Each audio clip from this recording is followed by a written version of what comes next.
Timeline, 5000 ans d'histoire, Richard Fremder.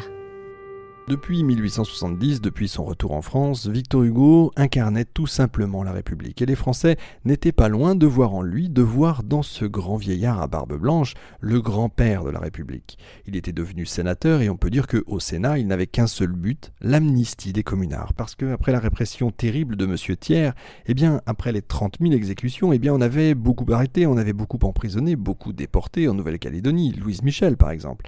Et la grande voix de Hugo retentissait sans cesse pour dire « Ce sont des Français comme les autres, je demande l'oubli, je demande le pardon, je demande l'amnistie, la réintégration de ces Français dans la nation française ». Et d'abord, il fut accueilli avec hostilité, avec haine, avec des cris, des injures encore, et puis il remettait sans cesse sur le tapis le même combat. Et les années passant, peu à peu, c'est lui qu'on entendait, et les voix de plus en plus nombreuses venaient dire « C'est Victor Hugo qui a raison ». Et quand on sonna le jour de l'amnistie des communards, on sut que c'était la dernière grande victoire de Victor Hugo. Il s'était rangé auprès des défenseurs de la République qui se croyaient exposés par ce qu'on appelle le coup d'État du maréchal de MacMahon, et là il avait pris la tête du combat, il était devenu le chef de la gauche. Était-il vraiment un homme de gauche ?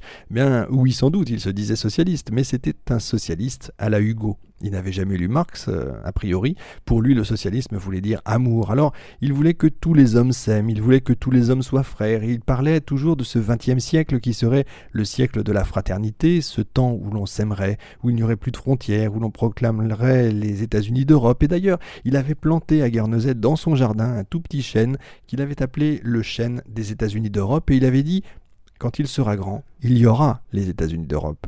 Et si vous allez à Guernesey, vous y verrez ce chêne immense, évidemment, mais il n'y a pas les États-Unis d'Europe. Et il disait aussi que on allait vers la République universelle. Il n'y a pas non plus de République universelle. Même si ces causes étaient des illusions, je dois vous dire que j'aime assez que Victor Hugo se soit attaché à ces causes.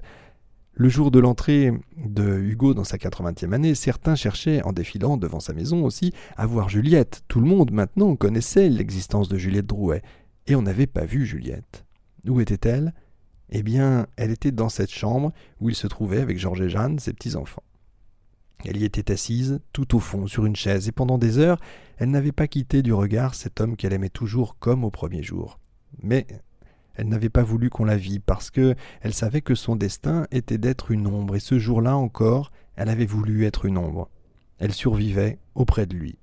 Il avait perdu Léopoldine, il avait perdu Charles, il avait perdu François-Victor aussi, mort jeune de tuberculose. Il ne lui restait plus qu'une fille, Adèle, qui était folle, et il allait la voir parfois dans son asile de Charenton.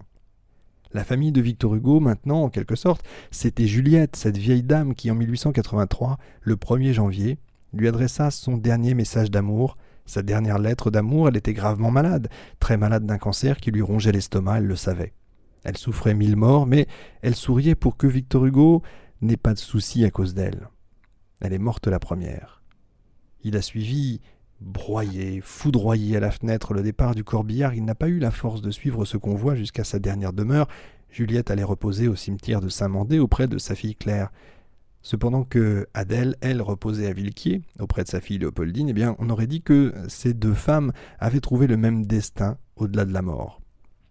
Et il s'est passé une chose inouïe. Hugo, qui avait travaillé tous les jours que Dieu lui avait donnés, dès le moment où le corbillard qui emporte vers sa tombe la femme qu'il avait tant aimée, Juliette Drouet, dès le moment où ce corbillard s'éloigne, Hugo pose sa plume. Il n'écrit plus, Victor Hugo n'écrit plus. Il est là. On dirait qu'il est muré comme au temps de son attaque, on dirait qu'il est immobilisé dans le passé. Elle est partie, il n'est plus rien. Et pourtant, on vient autour de lui. Il est devenu une sorte d'idole que l'on encense. On accourt de partout quand il sort. On vient le voir, on l'entoure, on veut toucher ses vêtements. Le jeune Barrès, Maurice Barrès, voudra lui être présenté. Tous les jeunes gens veulent lui être présentés. Et il est là, Maurice Barrès, qui attend de Hugo un mot définitif. Et le voilà qui regarde ce jeune homme et lui dit « Qu'est-ce que vous dites ?»« Je ne dis rien, dit Maurice Barrès. »« Qu'est-ce que vous dites ?» redemande Hugo. « Je dis que je ne dis rien. » Et ce fut l'unique rencontre entre Victor Hugo et Maurice Barrès, qui à l'époque se demandait s'il serait Bonaparte ou Victor Hugo. Un autre jeune écrivain, Romain Roland, l'a vu, lui, sur les bords du lac de Genève. Il avait 17 ans, il a vu la foule accourir quand il est sorti de son hôtel, ce grand vieillard. Et Romain Roland a écrit « Il était pour nous le gardien de l'immense troupeau des hommes. Nous, les millions, nous écoutions ces lointains échos avec quiété, avec fierté. Et c'est vrai qu'un jeune homme comme Romain Rolland peut être ému par ces appels lancés par Victor Hugo, parce que si on lui signale en Russie des Juifs persécutés, ou en Amérique des Noirs qu'on traite d'une manière inhumaine, alors il écrit, il crie surtout, il élève sa grande voix. Est-ce qu'on entendait ? Est-ce qu'on écoutait ? Là n'était pas la question. En criant, c'était l'honneur de son siècle que sauvait Victor Hugo. Et puis un jour, celui que l'on croyait indestructible, celui-là tout à coup est tombé. Il avait reçu des petits-enfants, de ses petits-enfants, il avait été très gai, et lui qui parlait si peu, désormais avait parlé, et ses amis et sa famille avaient été ravis. Le soir même, il s'était alité, c'était le cœur d'abord, et puis les poumons, on avait publié des bulletins de santé, la foule s'agglutinait devant l'hôtel de l'avenue Victor Hugo. Et oui, puisque cette avenue d'Eylau était devenue l'avenue Victor Hugo, et que les amis de Hugo lui écrivaient maintenant « Monsieur Victor Hugo en son avenue ». Oui, cette foule s'agglutinait, silencieuse, inquiète, émue. Bouleversé, on publiait des bulletins de santé, M. Hugo s'acheminait vers la mort. Et le 22 mai 1885, il va rejoindre Juliette. Il avait agonisé pendant toute une semaine, on avait fait beaucoup de démarches autour de lui, l'archevêque de Paris avait souhaité venir lui apporter l'extrême onction, il n'était pas chrétien. Alors les disciples, les amis, avaient refusé, il n'avait pas eu tort, il n'était pas chrétien, mais il était si près de Dieu que même les chrétiens peuvent le croire près d'eux.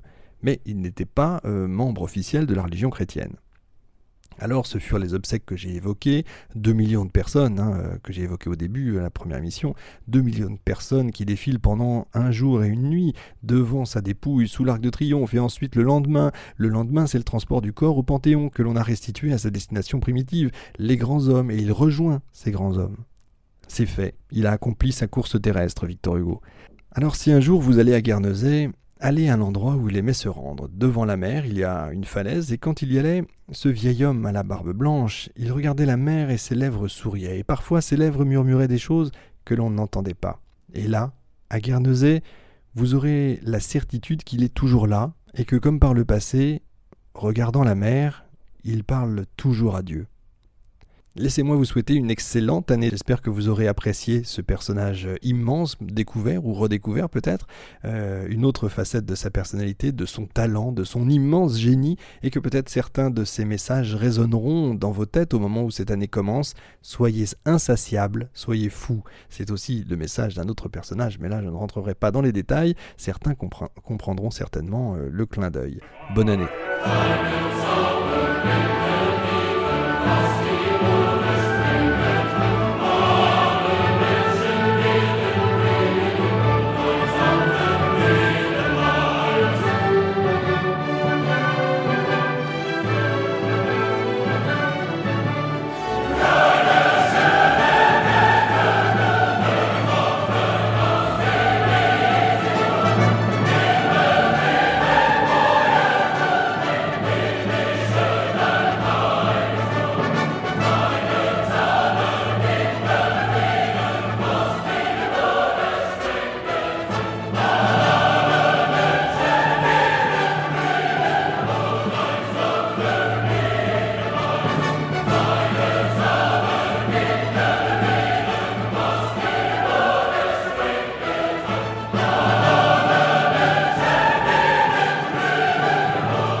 Timeline, 5000 ans d'histoire, Richard Fremder.